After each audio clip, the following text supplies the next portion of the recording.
명언과 실화 사연의 품격 있는 스파크. 뿌린 대로 거두리라 자업자득. 저는 70대 초반 서울 송파구에 살고 있는 김정숙입니다. 얼마 전부터 남편과는 각방을 쓰고 있어요. 잠자리가 불편해서라기보다는 어쩌다 여기까지 왔나 싶은 인생의 회한 때문에 밤마다 잠 못 들기 일쑤야. 차라리 혼자 있는 게 낫겠다 싶어서요. 문득문득 지난 세월이 주마등처럼 스쳐 지나가는데 오늘은 그 이야기 보따리를 한번 풀어볼까 합니다. 제 이야기를 들어보시면 아마 많은 분들이 공감하시리라 믿어요. 특히 저와 비슷한 시대를 살아오신 시니어 어르신들이라면 더욱 그러실 겁니다. 결혼이라는 이름 아래 여성으로서 감내해야 했던 수많은 희생과 인내, 그리고 그 안에서 피어난 갈등과 절망. 하지만 결국에는 자신을 찾아가는 과정을요. 정말이지, 제 인생은 한편의 드라마 같았어요.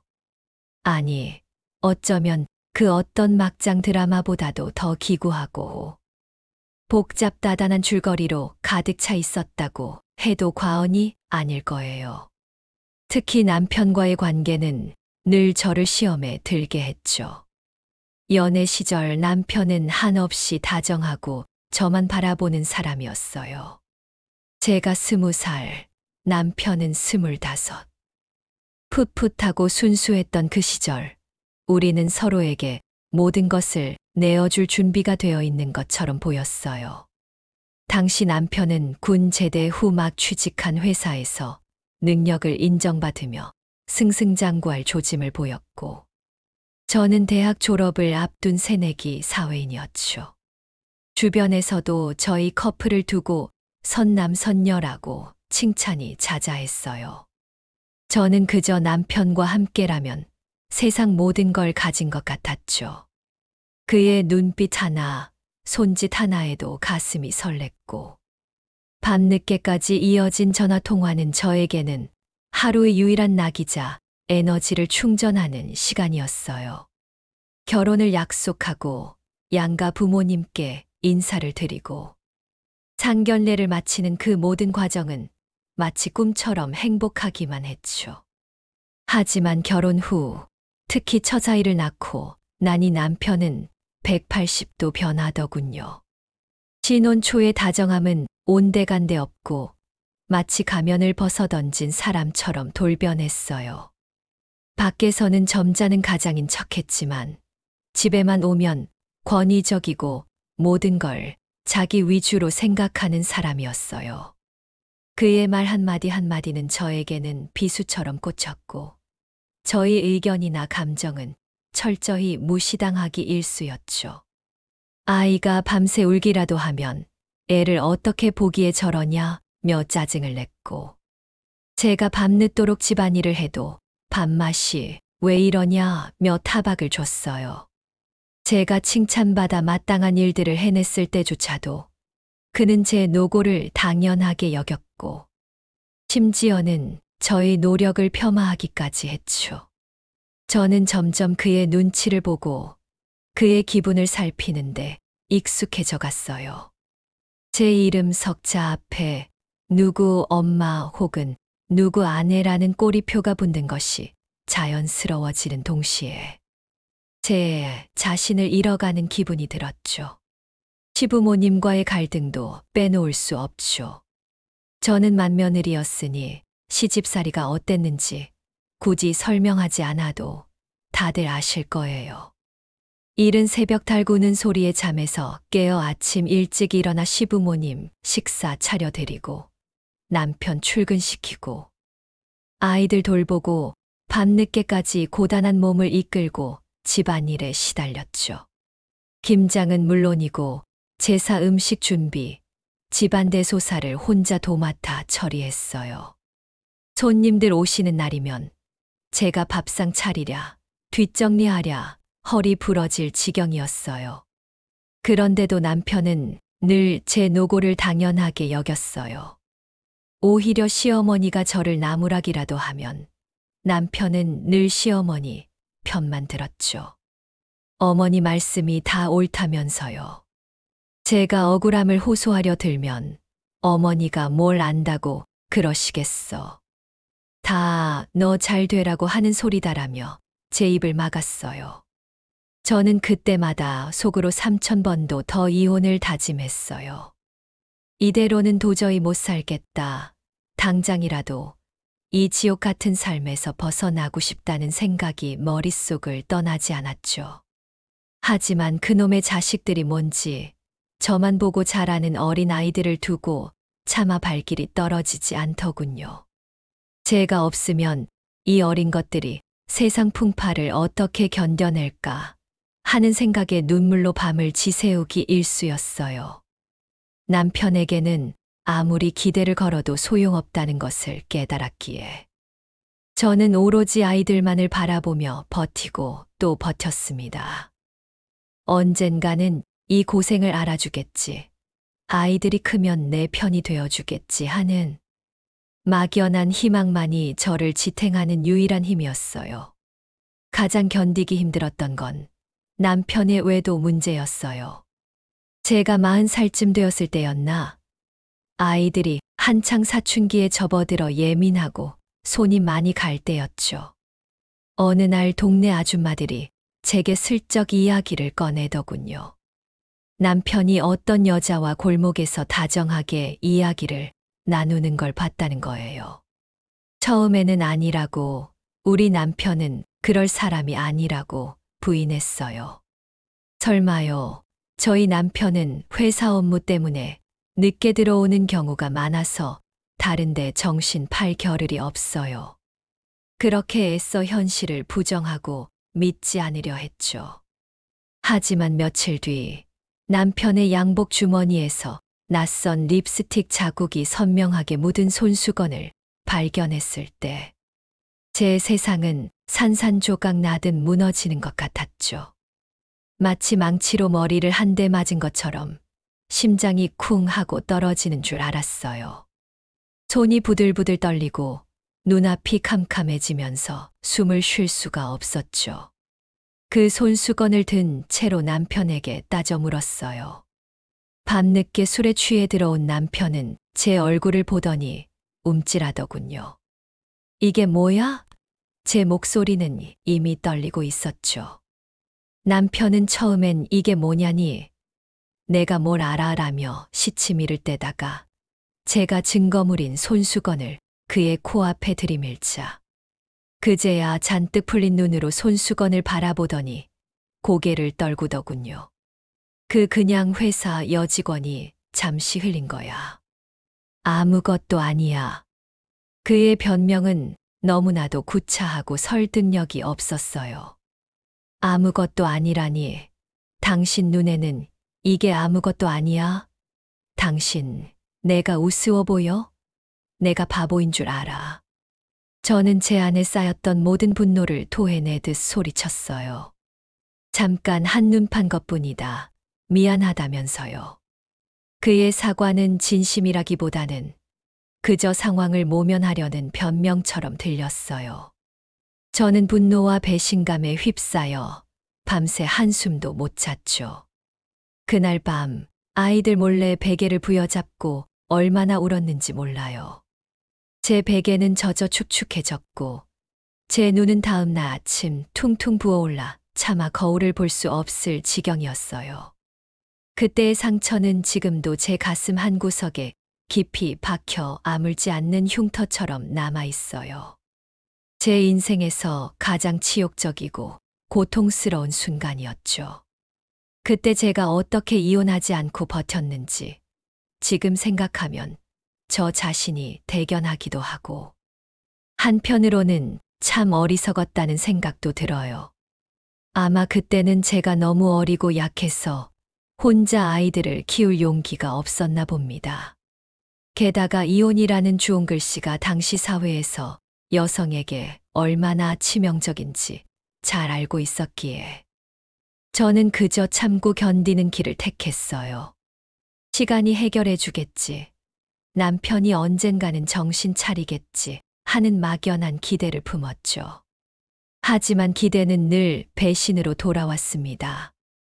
남편은 그 후로도 여러 차례 저를 실망시켰고, 저희 마음은 조금씩 아주 천천히 그에게서 멀어져 갔어요. 사랑이라는 감정은 어느새 온데간데 없고, 그저 의무감과 책임감으로 묶인 관계만이 남아 있었죠. 그렇게 인고의 세월이 흘러 아이들은 다 성장해서 각자의 가정을 꾸렸어요. 큰아들은 미국에서 유학 후 그곳에서 자리를 잡았고, 막내딸은 한국에서 직장에 다니는 남편과 함께 살고 있죠. 이제는 저와 남편만 덩그러니 남았는데, 남편은 여전히 변하지 않았더군요. 아니, 어쩌면 더 심해졌다고도 볼 수 있을 거예요. 은퇴 후에도 취미생활 하나 없이 매일 소파에만 앉아 텔레비전, 리모컨만 쥐고 살았어요. 제가 아침, 점심, 저녁 삼시세끼를 차려 바치고 간식까지 챙겨줘도 반찬이 이게 다냐? 국이 왜 이렇게 싱거워? 라며 불평불만을 늘어놓기 일쑤였죠.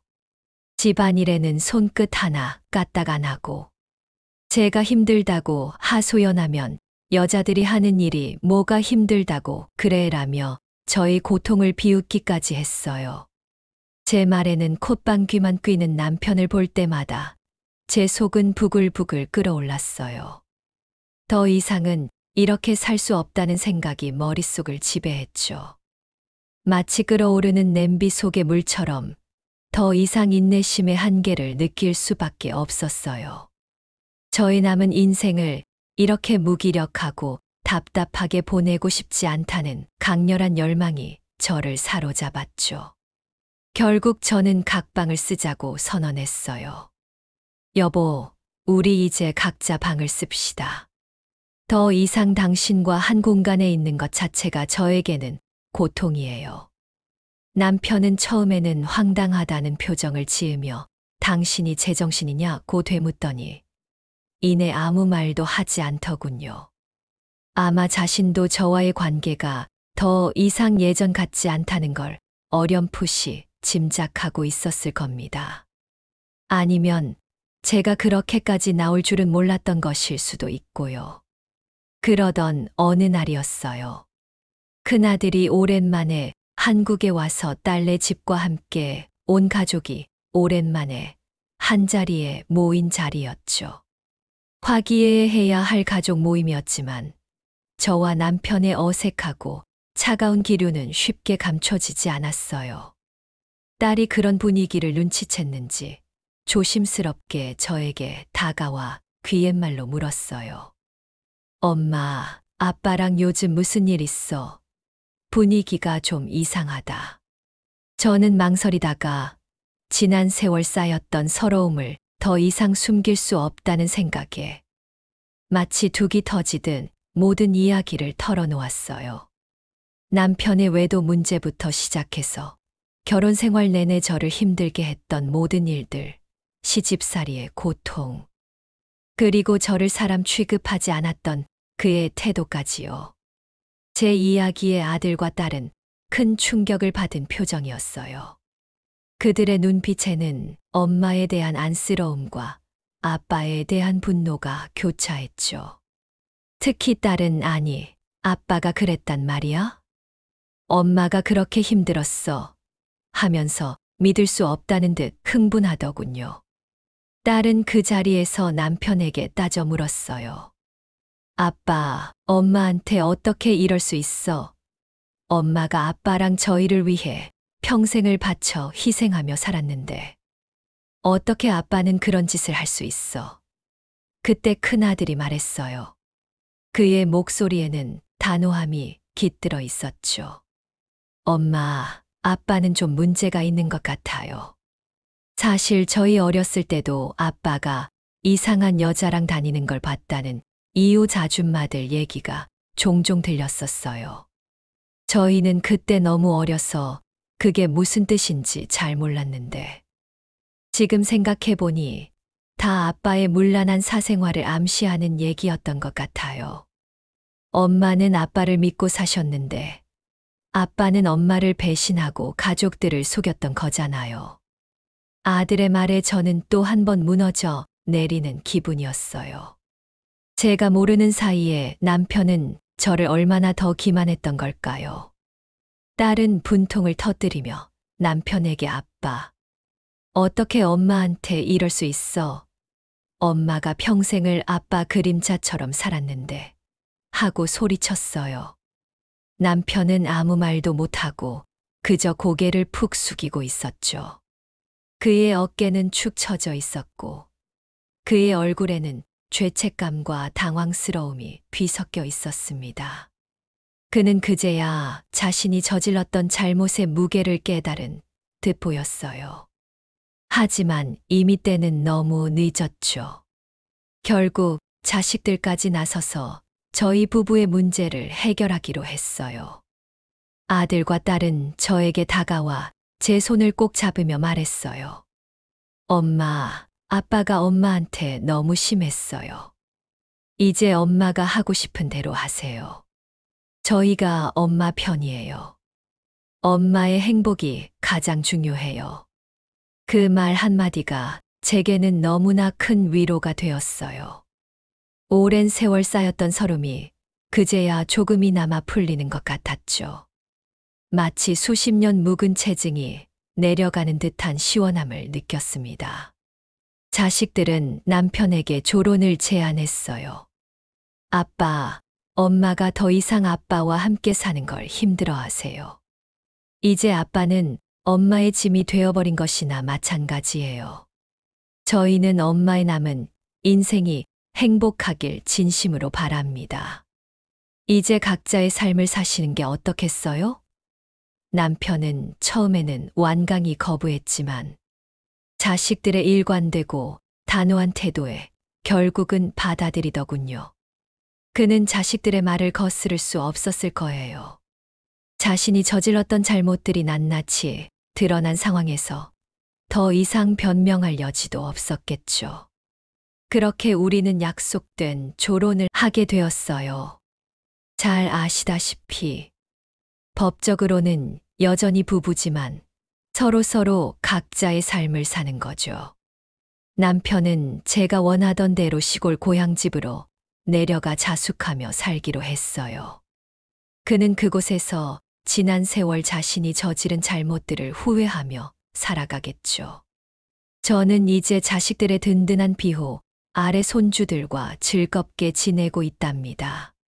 주말마다 손주들이 저를 찾아와 재롱을 부리고 딸과 아들은 수시로 전화하며 제 안부를 묻죠. 해외에 사는 큰아들은 영상통화로 자주 안부를 전해오고 명절에는 반드시 찾아와 엄마를 챙깁니다.